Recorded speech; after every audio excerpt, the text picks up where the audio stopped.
Che si tratti del gusto fresco dei pomodori appena colti e perfettamente maturati dal sole del Mediterraneo, dei sapori ricchi e complessi dell'aceto balsamico della famosa regione di Modena, o di prodotti di forno realizzati con tradizioni che si tramandano a generazioni, Tuscanini si ripromette di portarvi il meglio dell'Italia. Buon appetito! Hey, English! Oh, I am sorry. Tuscanini is the best of Italy in your home. My name is Michael Gershkovich. At work, they call me Chef Mike. I'm the chef proprietor of Mike's Bistro in Manhattan. I live with my family in Englewood, New Jersey, and it's a beautiful place. But sometimes, I need to get away. I need a change of scenery to relax and to be inspired. Please join me on my fun weekend.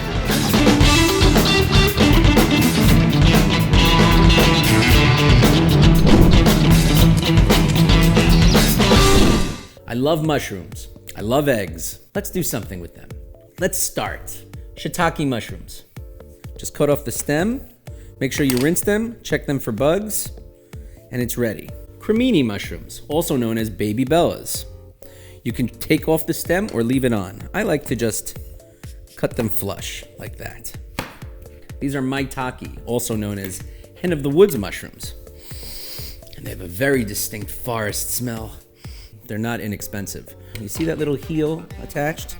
Just wanna cut that right off. And then don't cut them too small that they get lost. You don't wanna lose the beauty of those mushrooms. These are oyster mushrooms. They add another element of mushroom flavor. Let me show you how we clean those. Same thing, I would just knock off that heel. Trumpet Royale mushrooms. These are mini Trumpet Royale mushrooms. They're firm, they're buttery. I like to knock off the base. I think that's pretty woody. Let's do something that's reminiscent of Shakshuka, but not exactly Shakshuka. We take some of our wonderful tomato product. This is a great new brand that's out there, Tuscanini. Tuscanini is producing great Italian products. This is a new tomato paste that just came out, and this is a tomato sauce. Why use both? Because the tomato paste has a concentrated flavor. It adds sweetness and depth, and I'll show you how we incorporate that. And the tomato sauce is more of something you're more familiar with.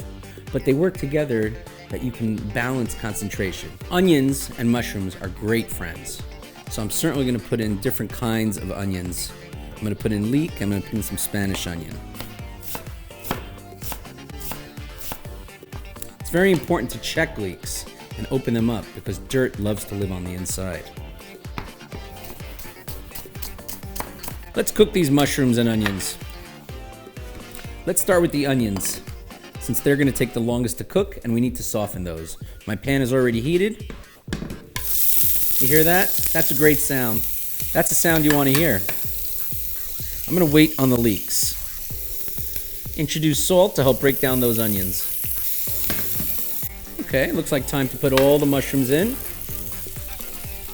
And I'm going to put the leeks in as well.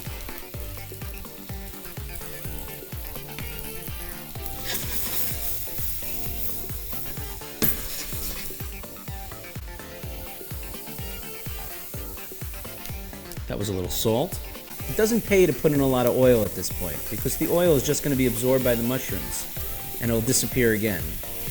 Just keep it moving and use your ears. If you hear too much of a sizzle, pull the pan off. You can cool it down like that. You can always put it back on. When these mushrooms are nice and soft, not soup, not melted to the point where you can't really identify them anymore, I'm going to pull them off and I'm going to start working on the other parts of this baked egg dish. This is an excellent Passover item. You see how they're starting to get limp? How those firm mushrooms are starting to get soft? Mushrooms are mostly water. So really what I'm doing is I'm extracting the water of the mushroom. I'm heating it up. Every time I toss the pan, it cools down the pan. I'm gonna put a little more salt because mushrooms take a lot of salt. Time to take these mushrooms out. You see that the onions are not burnt. You see it's not sitting in a pool of water. You see that nothing is really brown, but everything is still cooked. And I'm getting all that flavor out of there. Next, same pan. I'm gonna put these mushrooms aside for now. Let's talk about tomato sauce for a moment. To me, a simple tomato sauce always has garlic in it. So why don't we start by knocking down just a little bit of garlic. Not a little bit, a lot of it. I have this wonderful product made with, it's an extra virgin olive oil with hot peppers, and I think we're gonna use it because it's gonna give us that chili flavor that is very common when you're making any sort of Italian Mediterranean tomato sauce. I'll start out with a little regular oil, and then I'll put in this flavorful chili oil. This will flavor the whole dish. And we'll throw in this garlic, being very careful not to burn it. Wow, what an aroma. This is when my tomato paste goes in. I'm gonna brown that tomato paste, being very careful, very careful not to burn the garlic. This is a really nice tomato paste. You know, I'm building flavors, just building flavors. Look at that pan. Look at that. Look at the color. Do you see the color come out? Now, I'm gonna shake this.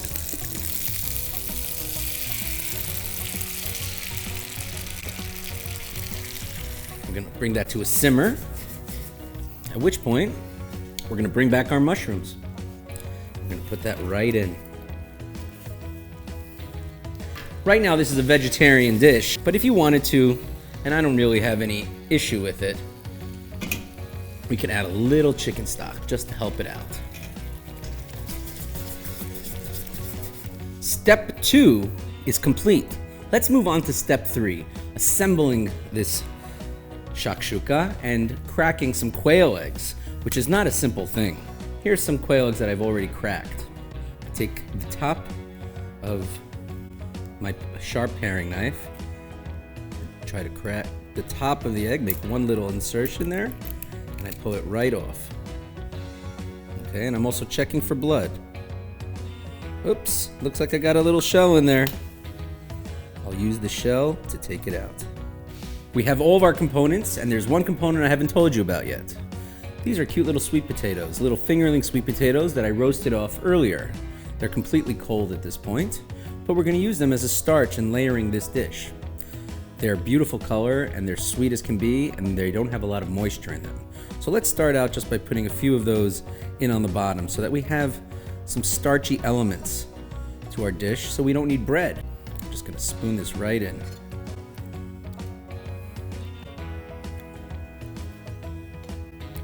Look at all those mushrooms. Now let's put the eggs on top. Aren't these cute? They're so small. You can put as many or as little as you want. Doesn't this look like shakshuka? It's almost like a mushroom shakshuka. I'm sure a lot of people out there are saying, oh, that's not how you make shakshuka. But that's not my intention. I'm gonna put some black pepper on the top. And now, these are gonna go right into the oven.